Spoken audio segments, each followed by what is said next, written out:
Well, let's talk about my experiences with Goldbacks for the past few months. I found out about these items, thought they were quite interesting, and I have an assortment, a collection basically of all the different ones that were minted from the different states.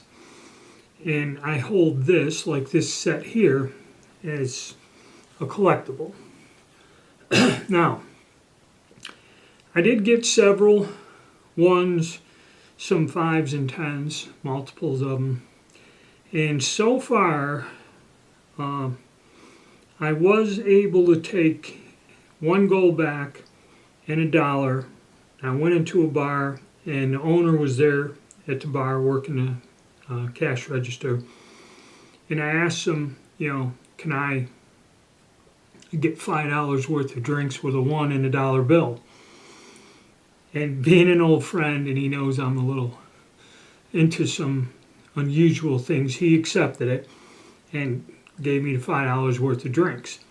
The minute that happened, several people said, "What is that thing you gave him?" And I pulled one out, and they looked at it, and people were kind of shocked. They go, "What are they worth?" I said, $4. And I think I converted into $4. People give me $4 for one. I think about 6 or 7 of them went that day.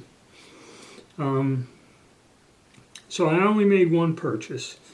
As far as the ones go, I gave away as gifts, tips, or whatever, about 10, and I probably converted 15. People gave me $4 for them, and I gave a 5 away as a gift, and I gave a 10 in a card as a gift to somebody, and that's about it. Here in North Carolina, it's more of a novelty, and some people get really worked up when they see them, and for $4 they wouldn't mind buying a one from me.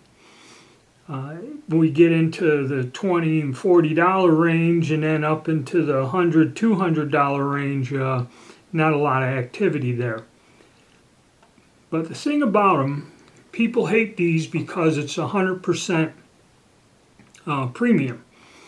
In other words, there is gold in there. Now, there was a guy that went and took 1050s, cut them up, melted them down. I think it's steep tips or street tips.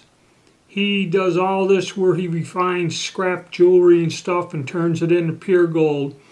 He actually did, his video's out there, he cut up 1050s, incinerated them, burned them, went through his process of purification where he melts everything in acid, filters it, and does all this strange stuff and purifies it.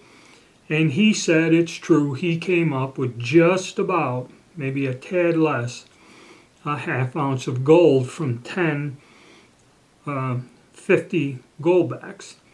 So the gold is in there. Yes, for $4, there's about $2 worth of gold or a little less gold in there. So a lot of people who are stackers or are looking at the metals do not like the premium of 100%.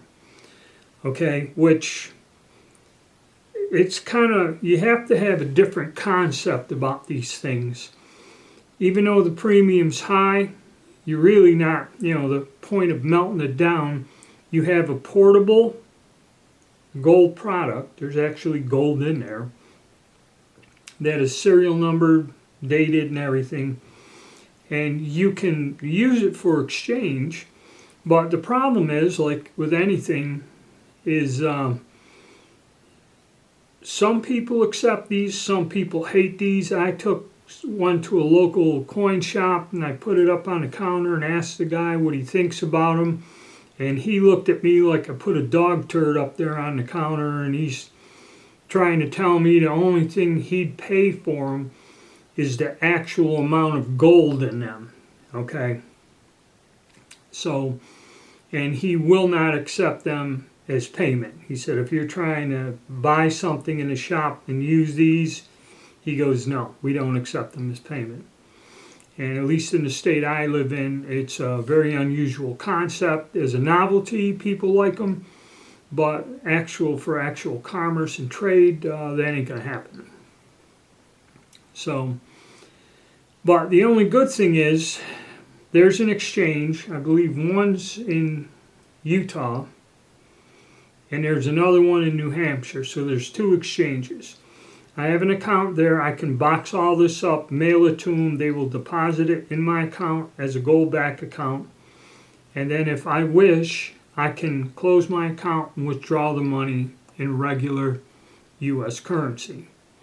So I do have a way of converting these back into money if I need to or want to. Actually, I think they're a neat item.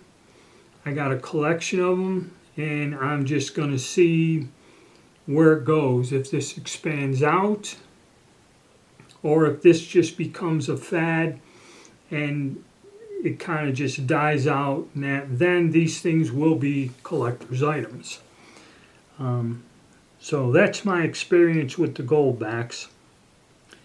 I've kind of handed out all the freebies and stuff that I could, and kind of run out of the lower ones, so I'm going to leave it at that. But as for the concept of it, it is not readily accepted where I live. Okay, so yeah. And even in the states where they do take them, the guy went through a shop, or it was an outdoor camping show, and he tried to spend his Goldbacks, and I'd say he had 50% success.